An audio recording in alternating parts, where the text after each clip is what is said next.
మేమేం చేసినా నువ్వు సంతోషంగా ఉండడం కోసం, నీ జీవితం బాగుండడం కోసమే. నువ్వు చెప్పాల్సింది నీకేమైనా ఉందా?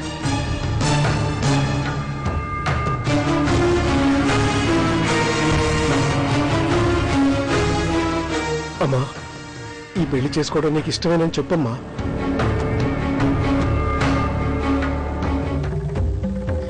సరేనమ్మగారు, మీ ఇష్టం.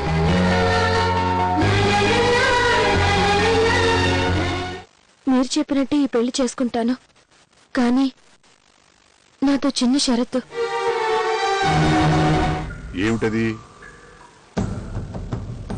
మాలాంటి పేదలకు షరతులు పెట్టే అధికారం ఉండదని నాకు తెలుసు అయ్యగారు. కానీ నువ్వు చెప్పదలుచుకుందేమిటో సూటిగా చెప్పు. పర్వాలేదు, చెప్పమ్మా. అంజీ మా పొలాన్ని జప్తు చేసుకున్నాడు. ఆ పొలం మా చేతికి తిరిగి వచ్చిన తర్వాతే నేను ఈ పెళ్లి చేసుకుంటాను.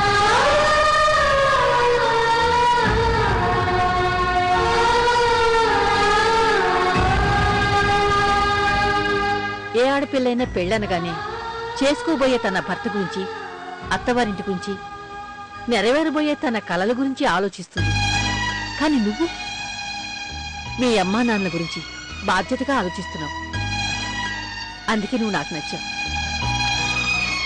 నీ షరతుకు నేను ఒప్పుకుంటున్నాను. అమ్మగారు మన సావిత్రికి పెళ్లి చేయాలనుకుంటున్నారే, అంతేకాదు మనకు ఒక్క రూపాయి కూడా ఖర్చు లేకుండా మొత్తం పెళ్లి ఖర్చులన్నీ ఆవిడే పెట్టుకుంటానన్నారు. నిజమా?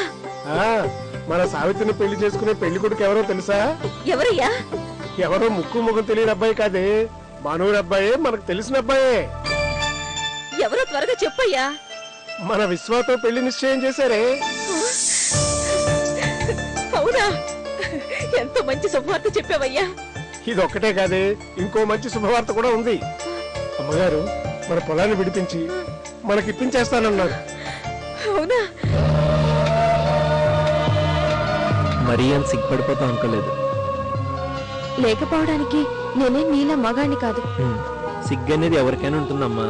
అందుకే నీకు చెప్పడానికి సిగ్గుపడి కేశవ్ గారితో చెప్పాను. ఇంట్లో వాళ్ళకి చెప్పడానికి భయపడి ఊరంతా చాటింపేశాడట. నీలాంటి వాడే ఒకడు. మీ అమ్మ చెప్పింది కదా, నువ్వు చెప్పడానికి ఏంటి? నీకు చెప్దామనే ఛానల్ నుండి అనుకుంటున్నాను. చెప్తే ఏమంటావో, నాతో మాట్లాడడం మానేస్తావేమోనని భయపడి నీకు చెప్పడానికి ధైర్యం చేయలేదు. ఇలాంటి విషయాలు వాళ్ళకి వీళ్ళకి చెప్పకూడదు. ఎవరి దగ్గరైనా ధైర్యం అప్పు తీసుకుని నాకే చెప్పుంటే నీకు కూడా ధైర్యం ఉందని సంతోషించేదాన్ని. అదే చేద్దాం అనుకున్నాను, కానీ అప్పు తీసుకుంటే వడ్డీ కట్టలేనేమో అనిపించి తీసుకోలేదు. సావిత్రి మనం అనుకున్నంత అమాయకురాలు కాదు, చాలా ధైర్యం గల మనిషి. ఎంత ధైర్యం లేకపోతే అహల్య చేపట్టుకుని ఆపుతుంది చెప్పు? అవునమ్మా, సావిత్రి పైకి కనిపించేంత సుకుమారి కాదు. సమస్య ఎదురైనప్పుడు చేతగాని దానిలా నిలబడకుండా ఎదురు తిరిగే మనస్తత్వం ఉన్నట్టుగా నాకు అనిపించింది. అమ్మా, అన్నీ మనం అనుకున్నట్టుగానే జరుగుతున్నాయి కాబట్టి ఇక మీద మనం ఇంకా జాగ్రత్తగా ఉండాలి. అప్పుడే మనం అనుకున్నది విజయవంతంగా పూర్తవుతుంది.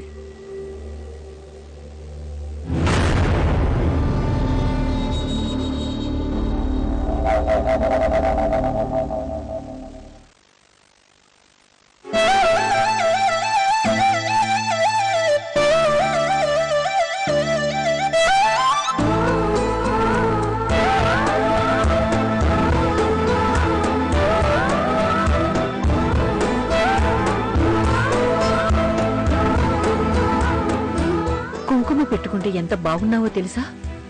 చాలా అందంగా ఉన్నావు. నిజంగా బాగుందా అమ్మా? కుంకుమ పెట్టుకుంటే ఏ ఆడదానికైనా నిండుతనం వస్తుంది. సూర్యుడు లేని ఆకాశం ఎంత బోసిగా ఉంటుందో, కుంకుమ లేని ఆడది కూడా అంత బోసిగా ఉంటుంది. అదే కుంకుమకున్న మహత్యం. అందుకే ఈ పసుపు కుంకుమల కోసం ప్రతి ఆడది పరితపిస్తుంది. ఆ సౌభాగ్యం కోసం పూజలు వ్రతాలు చేస్తుంది.